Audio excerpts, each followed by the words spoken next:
Bike और छोटे four wheeler की टक्कर में एक बाइक सवार गंभीर रूप से घायल हो गया। ये घटना मंगलवार को उत्तर दिनाजपुर जिले के इस्लामपुर पुलिस स्टेशन के सोना खोड़ा बाईपास इलाके में घटी है। इस घटना से इलाके में सनसनी फैल गई।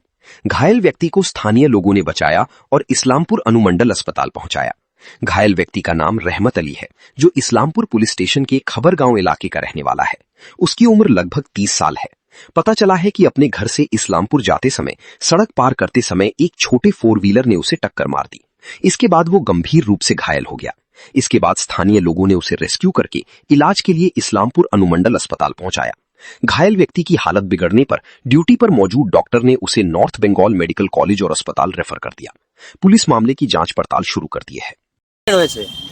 বাড়ি থেকে আসতেছিল, এসে সোনাখদা বাইপাস থেকে উঠতেছিল, উঠার টাইমে চার চাকাতে লাগাই অ্যাক্সিডেন্ট হয়েছে। মানে কোথায় যাচ্ছিল? আসতেছিল এই পাড়ে ইসলামপুরের দিকে আসতেছিল। বাড়ি কোথাও না? বাড়ি উনির খবরগা। কি নাম ওনার? উনি রহমত আলী। রহমত আলী। হ্যাঁ, মানে বাইক নিয়ে পার হচ্ছিল? হ্যাঁ পার হচ্ছিল, সেই সময় অ্যাক্সিডেন্টটা মানে ওই চার চাকাওয়ালা মারে। মানে এখন কোথায় আছে উনি? এখন ইসলামপুরে হসপিটালে আসলাম, এখান থেকে আবার শিলিগুড়ি মেডিকেল করে দিল। ও গাড়িটা ধরা পড়েছে। মানে বাড়িতে ছিল আমার দাদা, রাত থেকে মানে উঠে এলো, ইসলামপুর আসছিল।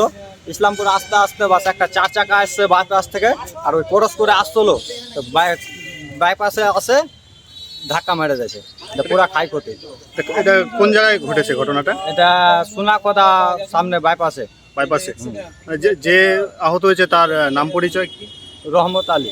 রহমত আলী। বয়স কত হবে? বয়স 30 বছর। মানে রোড পার হচ্ছিল নাকি? রোড ক্রস করছিল। তো কোন গাড়ির সাথে ধাক্কা লেগেছে? চার চাকার সাথে। চার চাকার সাথে। এখন কোথায় আছে উনি? উনি এখন হাসপাতাল নিলাম, হাসপাতালে নিল না, চলে গেল মেডিকেল ঠেলে দিল।